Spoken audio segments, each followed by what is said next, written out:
What's up, guys? Welcome back to That's Gnarly.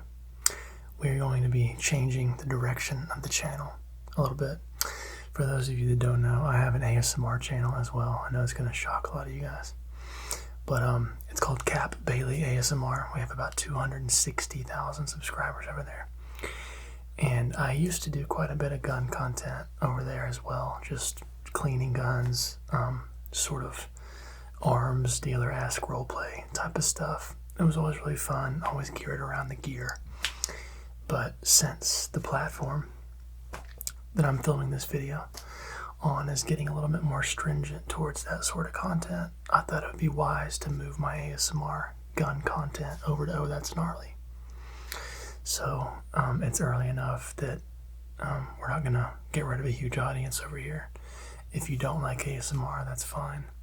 I am going to be using soft speaking to sort of aid in relaxation, as well as just talk about my favorite hobby, which is firearms.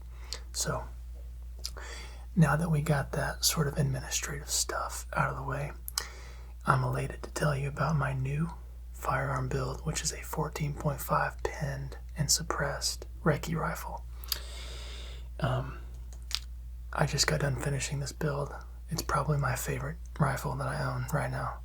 I don't know if that's because it's new or because it's just the best, but it is pretty sick.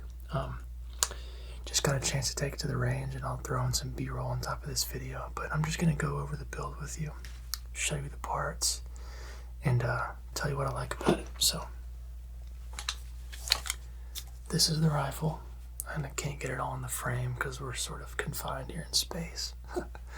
But basically what a Recce rifle is, if you're not familiar, is a special purpose sort of rifle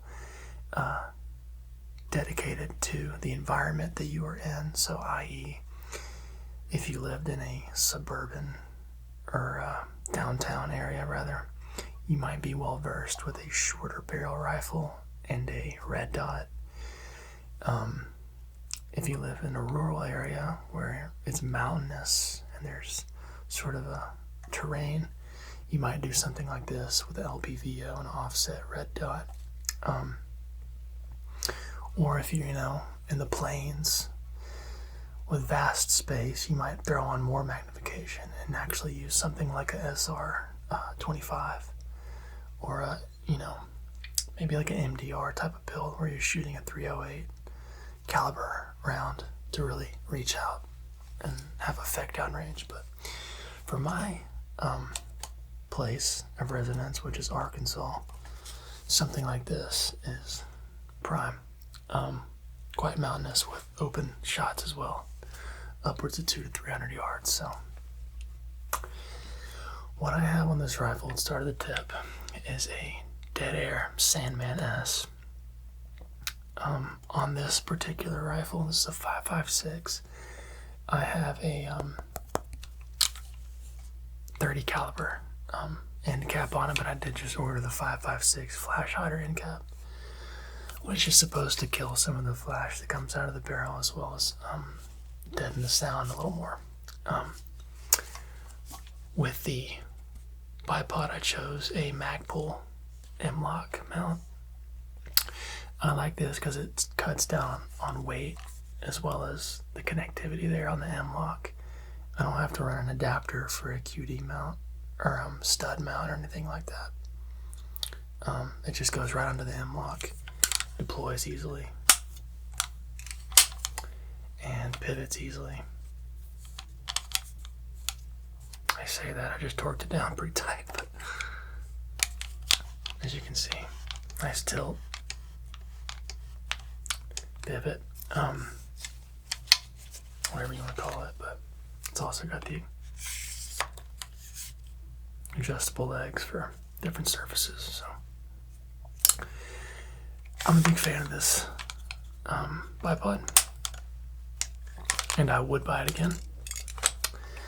Moving on to the flashlight, we have a Arasaka body with a Malakoff head and a Surefire end cap there that goes to a mod light switch. I think that's right. Yeah, Surefire. mod button, right? And then the, oh yeah, the Arisaka inline scout mount. So that's your inline scout mount, and what it does is kind of throws the flashlight up further. If you're running a can, this is important, especially if you have night vision, because the further back the light, the more spill that occurs on the flash device, or suppressor in this case. And that can really cause a bright spot, not only for you, but for whoever here is on the other end of the rifle. So easy to identify the target from the side or whatever, if you've got a big light signature illuminating the front of your can. So the further out you can get the flashlight, the better. And I think this Arisaka mount does a pretty good job of getting it out there, as you can see. Yeah, I'm a big fan of this mount. Locks up rock solid. I have a BCM upper 14.5 with a pinned muzzle brake to make it legal. And our goon tape there to keep the wire tight and out of the way.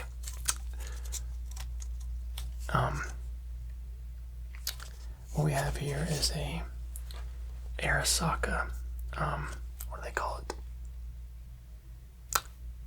I don't remember. Arisaka though makes that index, is what it's called, or indexer, and you can use it to sort of keep a consistent hand placement on the rail here. Also, you can use it as a stop device if you're not able to deploy your bipod and want to throw it up on a windowsill. You can really drive this in there and get a nice contact point to brace an accurate shot.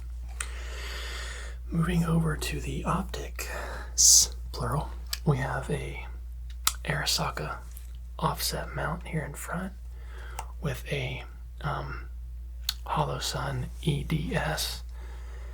I want to say that's the name of it. It's the new one. I'll write it on the screen if I'm wrong, but it's an enclosed red dot sight, which means that if you get this in mud, dirt, rain, and you have an open style red dot, that red dot illuminator that comes up and gives you your red dot can get covered by mud, dirt, and renders it useless. Something like this is closed. And so you can get it as muddy as you want, and you're still going to be able to access your red dot. Big fan of this, and I can dive in on each one of these products if you want an in-depth review, but just going over my Recce build here. Moving on to the mount here, we have a Unity. They make a very nice LPVO mount.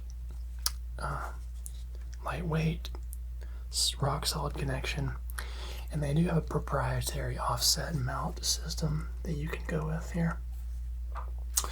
I'm a taller guy, as you can see by the location of my buttstock here, but I do prefer having my red dot a lot further out, so I went with this because it allows me to bring it out closer to the front of the gun for a easy to see red dot. Yeah. Moving on to the scope, we have a SAI, which is probably my favorite part of this rifle. SAI is expensive. They make the LK Spectre, and this is a new optic by them. It's a 1:6 LPVO. It's got a very unique reticle, and it's a very sharp and clean glass. There's a channel that I'll link in the description that did an in-depth review on this scope. He's way more knowledgeable with scope reticles, and has more scopes that he can compare to, draw comparison that is. But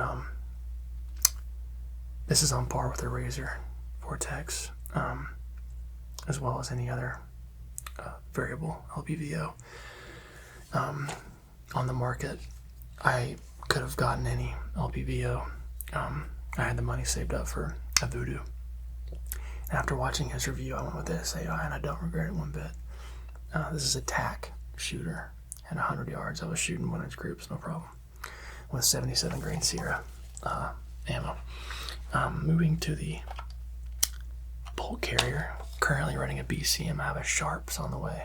The charging handle is a Raptor SD charging handle. Just aids to eliminate some of that gas from shooting suppressed that you get. And it does a really good job of keeping the gas out of your face. So if that's something you're interested in, I do recommend that product. Standard stuff there. The magazines, 20 round mags by ASC. And I'm gonna have to email them. I don't know what the deal is with these mags, but the last round in the magazine is not feeding, and it's coming out of the bottom of the rifle when I eject the mag. So I don't know if it's a spring issue or a feeding lip issue. I suspect that there's some fitment here going on at the lips. They could be a little tighter. So I'm gonna see what that's about, but the problem was consistent with all three of the mags I got from them.